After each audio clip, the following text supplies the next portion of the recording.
focusing in on stage 15, we saw it came down to Roglic v Pogačar, the two Slovenians there. What did you make of that finish in particular? Because we saw throughout the stage, Jumbo-Visma did a great job setting it up for Roglic, but he didn't quite seem to have that usual kick at the end that we're sort of used to. No, he didn't, and I thought he made that little acceleration, and I thought, oh, he's gone.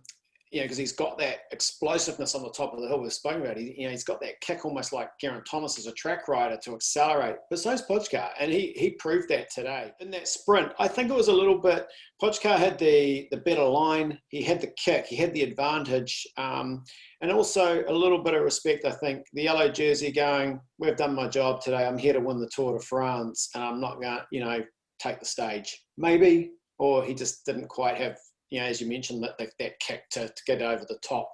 Tough little finish though, and you go, where's the kick? But that gradient, it's hard to get that kick. It's not like you're coming at 60 odd kilometres an hour, almost 70, into a slipstream and can pop out. It's you're up the ramp, and he just couldn't match him today. Pogačar was outstanding. Yeah, and when we focus in on the general classification now, Roglic, of course, still on the lead. He's been so impressive, he's barely put a foot wrong. Pogačar is back at 40 seconds. Then we've got the likes of Rigoberto Urán at about 1:30, Miguel Angel Lopez in there too. I think it's probably pretty nailed on that we're going to have the two Slovenians, 1 and 2. That third spot, though, is quite interesting on the podium. I think that could be, quite hard fought for over the next few days. Last rest day we were talking about, is it going to be, Bernal or Pogačar in second and third? Now, Egan Bernal's gone. So that race for third is right up for grabs. The race for, actually the whole tour, there's 40 seconds. One bad moment, and it can all change for Roglic as well.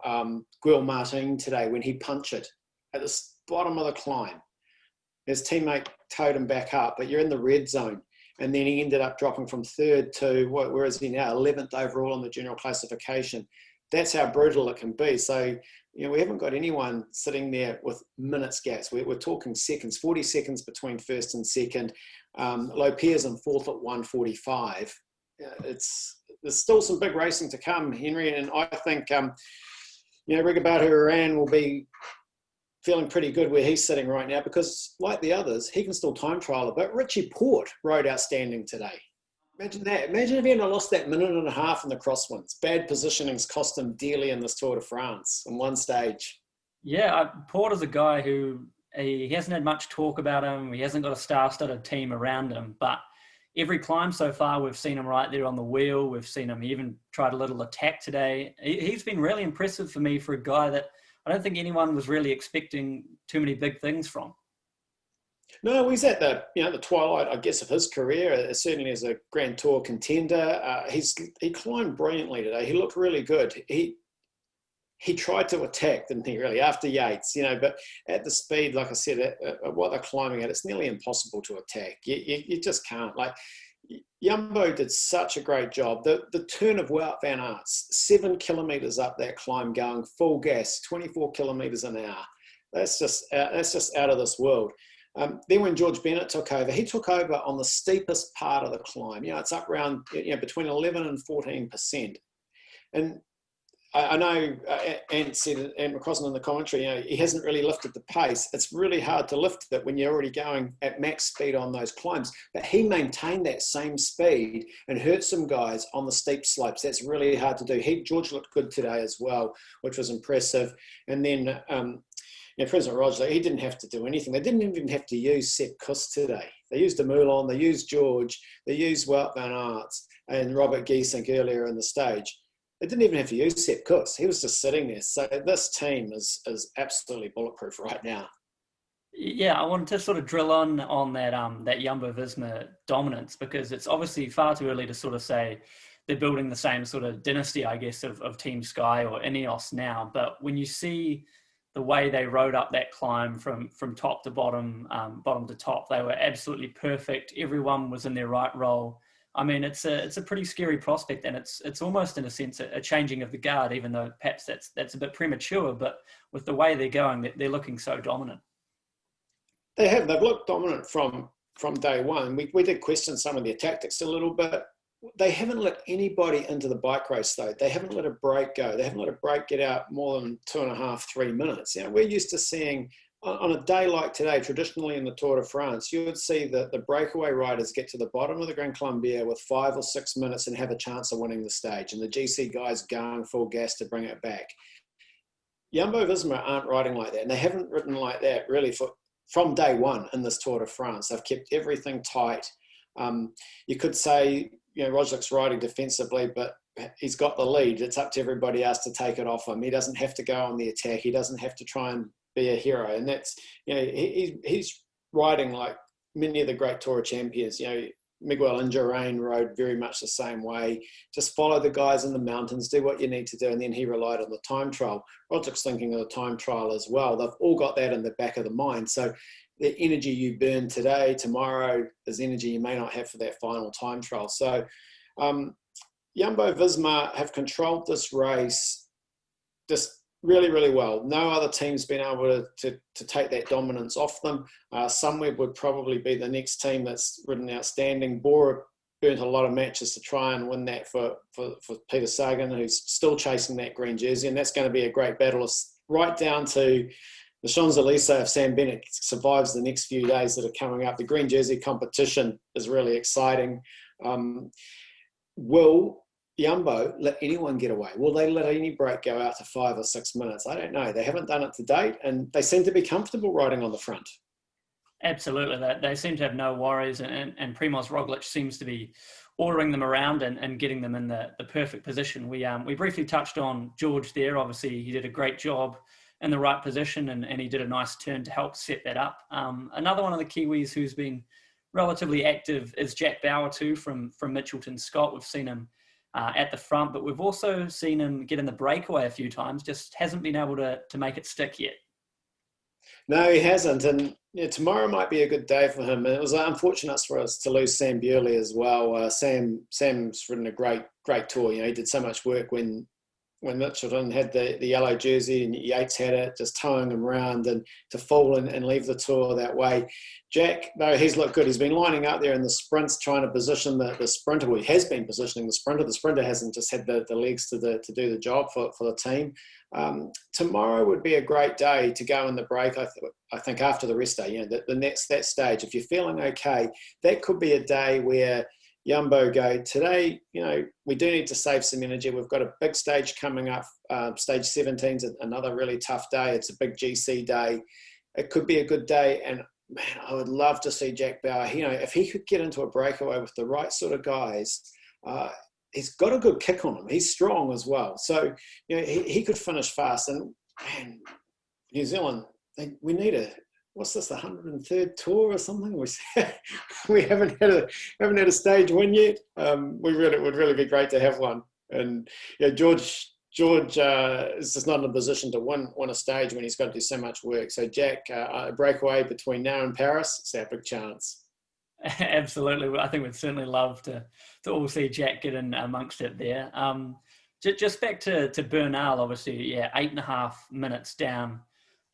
Where does that leave Bernal in the race to come? I mean, will they let him go in a breakaway, or is he too big a name that they'd automatically stamp that out? Well, I guess we don't really know.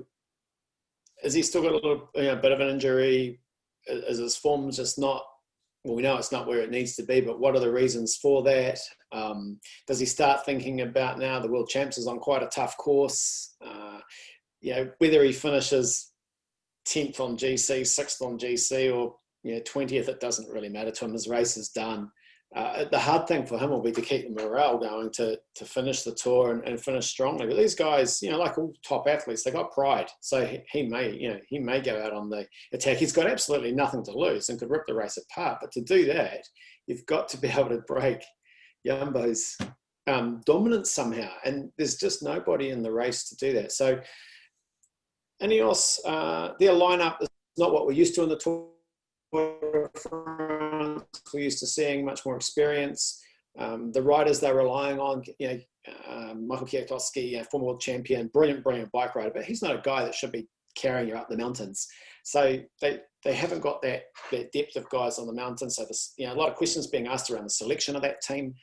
You've got Chris Froome, right not to bring him to the Tour de France. He's racing in Italy at the moment. He's not in great shape there either.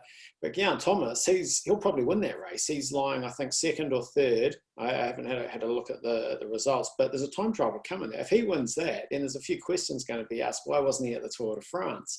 So I think they've lost some real firepower and people to direct them on the road and depth of numbers. But also, remember, they lost their race director, the guy that's been pulling all the strings for the last 2 or 3 years. The one director making all the decisions, he's not there anymore. He's, unfortunately, he passed away, and we had the memorial service for him at the start of the stage.